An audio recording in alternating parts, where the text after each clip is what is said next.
I, 18M, come from what you could call a blended family situation. My biological dad passed away when I was 5 due to a car accident. It was just my mom Karen, 45F, and me for several years after that. My early memories with my dad are mostly of him reading me Greek mythology stories before bed. He was a professor of ancient history and had this amazing way of bringing the stories to life. Even after he passed, I kept up with learning about Greek history and mythology because it made me feel connected to him. My mom had a rough time after dad died. She focused entirely on raising me and didn't date anyone for years. Then when I was 11, she met Nolan, 47M, at a business conference. They dated for about a year before getting married when I was 12. Nolan had a son, Ryan, 19M, from his previous marriage. Ryan's mom lived in Florida after the divorce and saw him every few months. At first, everything seemed perfect. Ryan and I got along fine. We weren't best friends, but we respected each other's space. We would play video games together sometimes and sit together at family dinners. Nolan was nice to me and always remembered my birthday and school events. My mom tried her best to make Ryan feel included in our family too. She would always buy us equal gifts and never showed any favoritism. The dynamic started changing 3 years ago when my mom decided to start her own business. She had been working in corporate marketing for years and finally decided to take the risk of starting her own marketing agency. She worked incredibly hard. I remember her staying up late most nights, missing family dinners, and working weekends to make it successful. Her hard work paid off, and within 2 years, her agency became one of the top marketing firms in our city. With success came more financial freedom. My mom started being able to afford nicer things for our family. When Ryan turned 18 last year, she helped Nolan buy him a car, a nice Toyota Camry that Ryan had been wanting. She contributed almost half of the cost because she wanted to make sure Ryan had a reliable car for college. Ryan seemed happy with the gift at the time and even hugged my mom and thanked her for being so generous. About 6 months ago, my mom started dropping hints about planning something special for my 18th birthday. She would ask me random questions about what I knew about Greek tourism and whether I had a passport. I had a feeling she was planning something related to Greece but didn't want to get my hopes up. Then at my birthday dinner last month, she made the big announcement.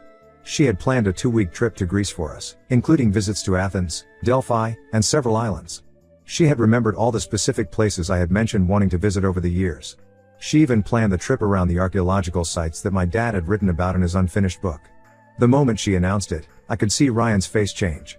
He kept a smile plastered on, but his eyes showed how angry he was. During dinner, he kept making comments like, "Wow, must be nice to get such expensive gifts, and I guess some people are just luckier than others." My mom tried to keep things positive and even mentioned how much she had enjoyed helping pick out Ryan's car last year. After dinner, I overheard Ryan having a heated argument with his dad. He was saying things like, "How can you let her show such obvious favoritism? And it's not fair that he gets an international trip while I only got a car." Nolan tried to explain that the car was also an expensive gift and that this trip had special meaning because of my connection to Greek history through my dad. But Ryan wouldn't listen. That's when the problems really started. Ryan began his campaign to sabotage the trip. First, it was subtle things, leaving news articles about tourist scams in Greece on the kitchen counter, or casually mentioning stories about Americans getting robbed in Athens during family dinners. Then it escalated. He started accidentally misplacing important documents I needed for the visa application. One time, I left my laptop open while going to the bathroom, and when I came back, I found that several important emails about visa appointments had been deleted from my inbox. The only other person home at the time was Ryan. He even started spreading rumors in our extended family about how I was planning to abandon my college plans and stay in Greece permanently. He told our grandparents that he had overheard me talking about applying to Greek universities without my mom's knowledge. This caused unnecessary drama and made my mom have to explain our travel plans to concerned relatives. The worst part was how he tried to manipulate Nolan. He would make comments about how his dad couldn't afford to send him on international trips, making Nolan feel bad about not being as financially successful as my mom. I could see how much this hurt Nolan, who worked really hard at his job but simply didn't earn as much as my mom's successful business. A few days ago, Ryan came to my room and tried to make a deal. He said if I convinced my mom to either cancel the trip or include him, he would stop causing problems. I refused because this trip means so much more than just a vacation to me. It's about connecting with my mom and honoring my dad's memory through our shared interest in Greek culture. Also, Ryan has never shown any interest in history or archaeology. He would probably just complain the whole time about how boring the museums and archaeological sites were. Now Ryan and Nolan are both telling me I'm being selfish and creating a divide in the family. They say I should share this experience with my stepbrother since we're supposed to be family. Ryan keeps saying that my mom is showing obvious favoritism and it's hurting him deeply. My mom says I shouldn't feel guilty because this trip is about more than just a vacation, it's about connecting with my dad's memory too. She says Ryan needs to learn that he can't always get what he wants just because someone else has something nice. But after all the pressure from Ryan and Nolan, part of me wonders if I'm being unfair by not wanting to share this experience with my stepbrother. So Ida? Update 1. It's been 2 weeks since my last post, and I'm writing this from a hospital bed with 15 stitches in my arm. Things have gotten so much worse than I could have imagined. Let me explain everything that happened since my last post. After I posted here, Ryan's behavior became even more concerning. He started following me around the house constantly with his phone out, recording everything I did or said. He would hide behind corners or doors, trying to catch me saying or doing something that would make my mom cancel the trip. If I was on the phone with friends, he would stand right outside my door to eavesdrop. I couldn't even have a private conversation with my mom without him lurking nearby. The situation got so bad that I started feeling like a prisoner in my own home. I had to check every room before entering to see if Ryan was there with his phone. I started texting my friends instead of calling them because I was worried about Ryan recording my conversations. I even started taking my school books to the local library just to get some peace. My mom noticed how uncomfortable I was getting and tried to talk to Nolan about Ryan's behavior. Nolan kept dismissing it as Ryan just being worried about my safety because Greece could be dangerous for tourists. He said Ryan was just being a concerned brother. My mom pointed out that following someone around with a phone and recording them wasn't normal concerned behavior, but Nolan wouldn't listen. 3 days ago, everything came to a head. It was around 6 p.m., and I was helping my mom prepare dinner in the kitchen. We were making pasta and talking about our plans for Greece. My mom had just shown me some photos of this beautiful hotel she had booked in Santorini with amazing views of the ocean. We were excited about watching the sunset from our balcony. As usual, Ryan was hovering around the kitchen entrance with his phone pointed at us. He kept interrupting our conversation with comments about how tourists in Santorini often got food poisoning, or how hotel balconies in Greece weren't as safe as ones in America. He even pulled up some random blog post about a tourist who got robbed in Athens and started reading it out loud while we were trying to talk. My mom finally lost her patience. She had been trying to stay calm and reasonable for weeks, but Ryan's behavior was getting ridiculous. She told him to either help with dinner preparation or leave the kitchen. She said his negative attitude was getting tiresome and if he couldn't be supportive, he needed to find somewhere else to be. That's when Ryan completely lost it. He started yelling about how nobody ever included him in anything anymore. He said my mom was trying to create distance between him and the family by taking me on this special trip. He grabbed the knife I had been using to chop vegetables, it was a pretty big chef's knife, and started waving it around while he was ranting. My mom immediately told him to put the knife down, but he wouldn't listen. He kept gesturing with it while talking about how unfair everything was. I could see my mom was getting really scared. She tried to reach for her phone on the counter, probably to call Nolan, but Ryan noticed and got even more agitated. I thought if I could just get the knife away from him, things would calm down. I took a step toward him, thinking maybe I could grab his wrist or something. But when I moved forward, Ryan stepped backward quickly. That's when our cat, Luna, who had wandered into the kitchen to see what all the commotion was about, got under his feet. Ryan tripped over Luna and started falling. As he fell, the knife he was holding caught my arm. I immediately felt this sharp, burning pain and saw blood starting to pour out. My mom screamed and rushed to grab a kitchen towel to press on the wound. Ryan just sat there on the floor, still holding the knife, looking shocked. My mom called 911 while keeping pressure on my arm. The whole time, Ryan kept saying it was an accident and he never meant to hurt me. He started crying and apologizing, but my mom told him to stay away from us. When the ambulance arrived, the paramedics said the cut was deep and would need immediate attention. My mom called Nolan at work and told him to meet us at the hospital. While we waited for him to arrive, my mom was absolutely furious. I had never seen her so angry. When Nolan finally got there, she took him into the hallway. Even though my hospital room door was closed, I could hear them arguing. That's when I heard my mom tell Nolan something I had never known before. Apparently, she had been planning to include Ryan in her will. She was going to leave him a significant portion of her business shares, just like she was doing for me. She said she had always thought of him as a son and wanted to secure his future too. But after this incident, she was removing him completely. Nolan tried to defend Ryan, saying it was just an unfortunate accident and Ryan was just feeling emotional and left out. But my mom had security camera footage from the kitchen showing how Ryan had been harassing us before the incident. She said this wasn't just an accident, it was the result of weeks of escalating hostile behavior. Now my phone is flooded with messages from both Ryan and Nolan. Ryan keeps saying he'll do anything to make it right and begging me to talk to my mom. Nolan is sending long messages about how this will affect Ryan's entire future and how I need to help fix things because we're family. The doctors want to keep me here another day for observation because I lost quite a bit of blood. They say the scar will be permanent. The trip to Greece has been postponed until my arm heals properly. My mom hasn't left my side and says she's going to install more security cameras at home. She's also talking to a lawyer about getting a restraining order against Ryan. I haven't responded to any of their messages. Honestly, I'm kind of scared of Ryan now. I never thought he would go this far just because he was jealous of a vacation. Part of me feels bad about him losing his inheritance, but another part of me thinks he brought this on himself with his obsessive behavior.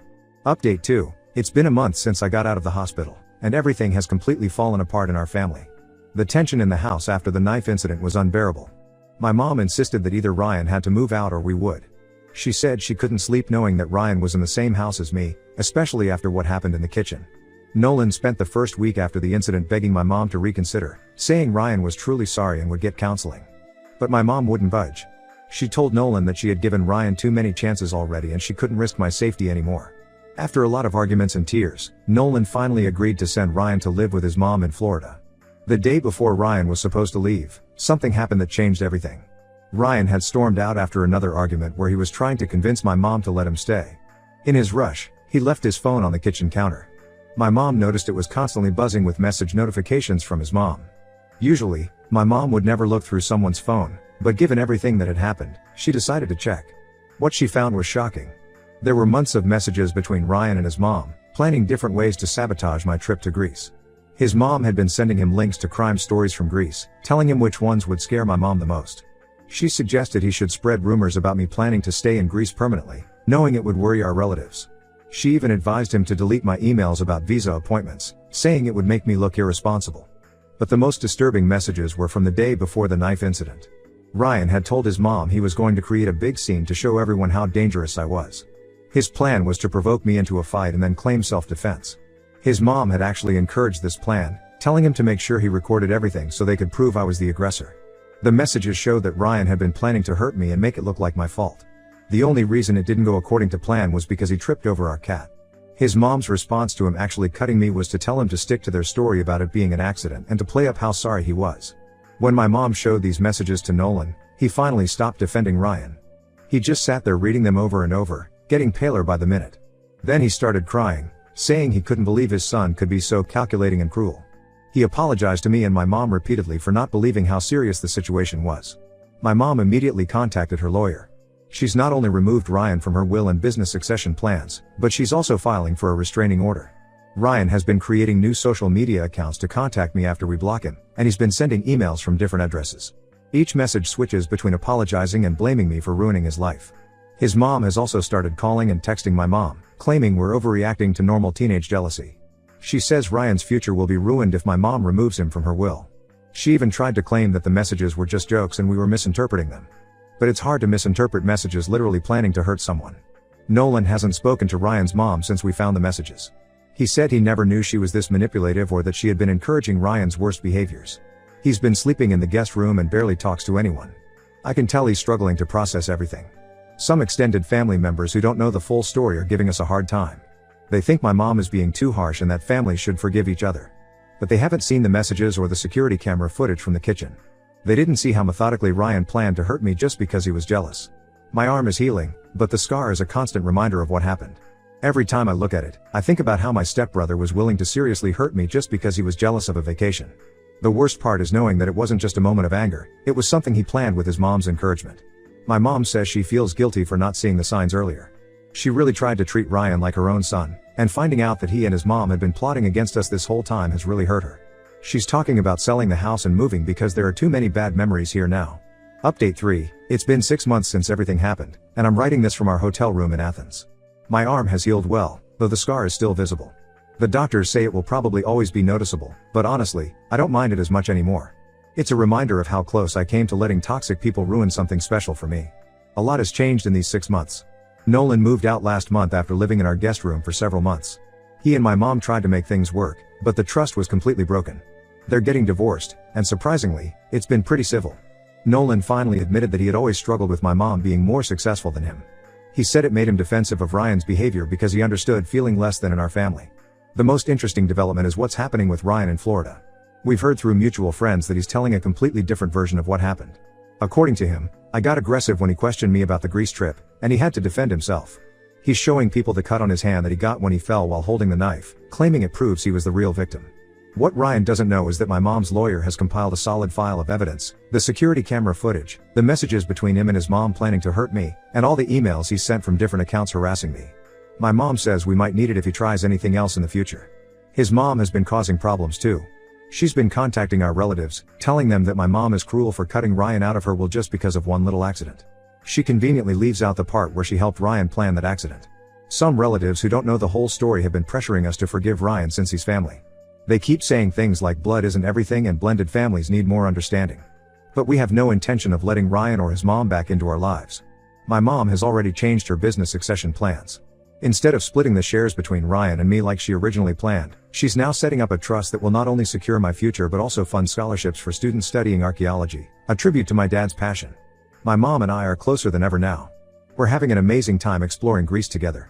Yesterday, we visited the Acropolis, and my mom surprised me by pulling out one of my dad's old journals. Apparently, he had written about his dreams of taking us here someday. Reading his words while standing in the places he wrote about was an incredible experience. We've already started planning more trips together. Next year, we're thinking of visiting Egypt since that was another place my dad loved to study. It feels like we're honoring his memory while building new memories of our own. As for Nolan, he still sends occasional messages checking in on us. He's in therapy now, working through his own issues about money and success. He's apologized multiple times for not seeing Ryan's behavior for what it was. I don't hate him, I just feel sad that he let his own insecurities blind him to his son's dangerous behavior. The house is on the market now. My mom and I both agree we need a fresh start somewhere without all these difficult memories. We're looking at places closer to where my mom's business is located, and honestly, it feels right. Sometimes the best way to heal is to leave the past behind and start fresh. Some people might think we're being too harsh by cutting Ryan out completely, but I've learned that just because someone is family doesn't mean they deserve unlimited chances to hurt you. Real family doesn't plot to harm you just because they're jealous. They don't try to ruin something meaningful to you just because they can't have it too. This whole experience has taught me that it's okay to prioritize your own well-being over keeping peace in the family.